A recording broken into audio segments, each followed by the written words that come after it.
On a gagné. Deuxième partie. Il faut regarder la première avant. Le Rav Dessler, il explique. On a tous un combat à faire. Alors il vivait en Europe. Il dit, voilà par exemple la France et l'Allemagne. Où se passait le combat?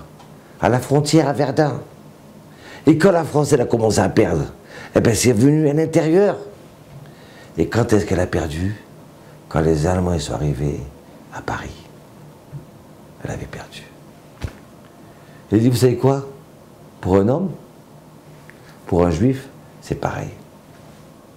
Au début, est-ce que je fais ma prière avec Kavana, pensée, ferveur, ou je ne fais pas avec ferveur? Mais non, mais je mange cachère, je fais Shabbat, je fais tout, hein. Attendez, hein, je vais au cours et tout, hein. Et puis d'un seul coup, on se dit, c'est quoi? Bon, allez, je ne vais pas au cours de Torah aujourd'hui.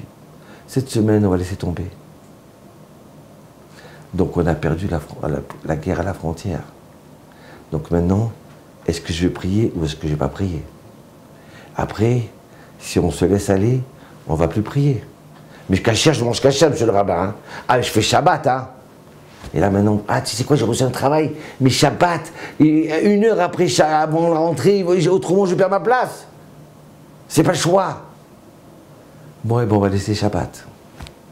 Le Rav Dessler, il dit, plus loin on met le combat, et plus on a les chances de gagner. Et plus on lâche.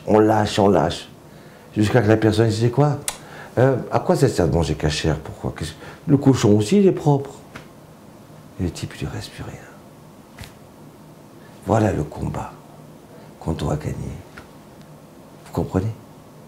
Donc, si on comprend les choses de cette façon-là, alors, je vais vous raconter une histoire vraie. En 1900, Monsieur Dupont,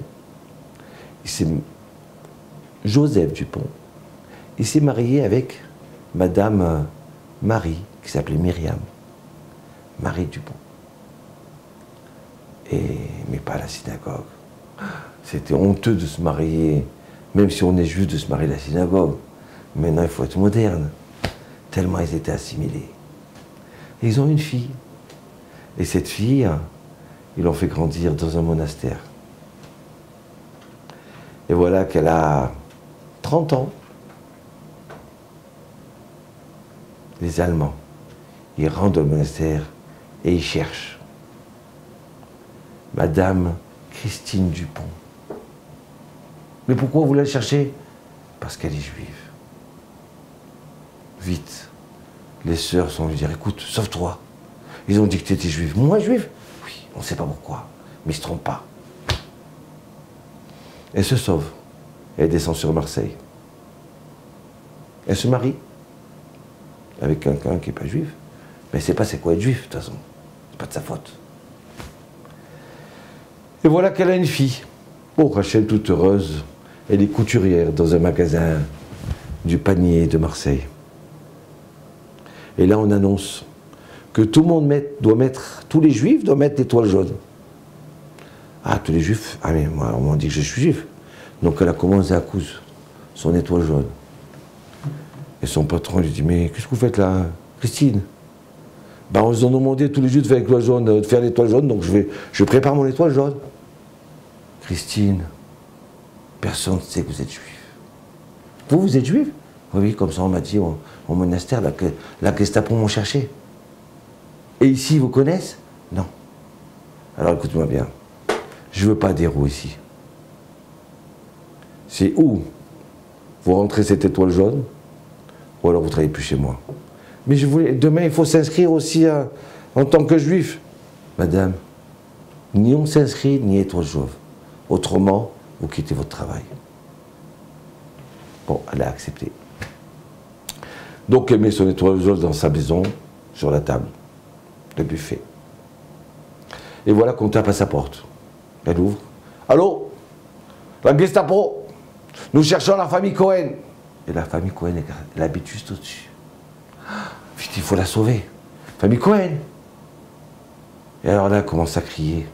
Mais écoutez bien, je vous ai dit que moi je ne suis pas Cohen. Croyez-moi que je ne suis pas Cohen. Il y en a marre, tout le temps on croit que je suis Cohen.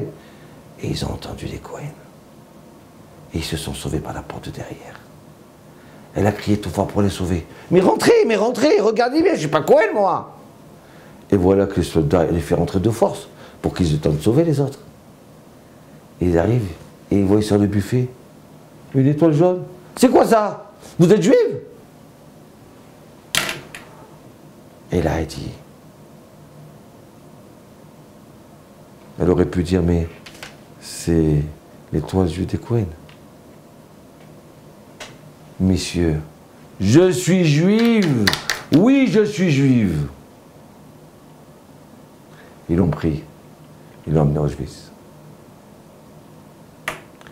Mais à l'intérieur de elle, elle était contente. C'est ça mon judaïsme. J'ai pas eu peur de dire que j'étais juive. Je suis content. L'histoire ne se termine pas là. Cette petite fille qui était chez les voisins, elle a été sauvée. Elle a grandi. Et quand elle a grandi, on lui a dit, tu sais, ta maman elle est morte parce qu'elle était juive. Et à l'université, elle trouve un livre sur le judaïsme. Elle regarde. Et ça l'intéresse. Ouais. Mais bon, c'est tout. Et voilà qu'elle a 2 enfants. Mariée aussi avec un non-juif. Elle ne sait pas ce que c'est le judaïsme. Et ils montent en Israël. Et voilà que cette fille-là, elle a une autre fille.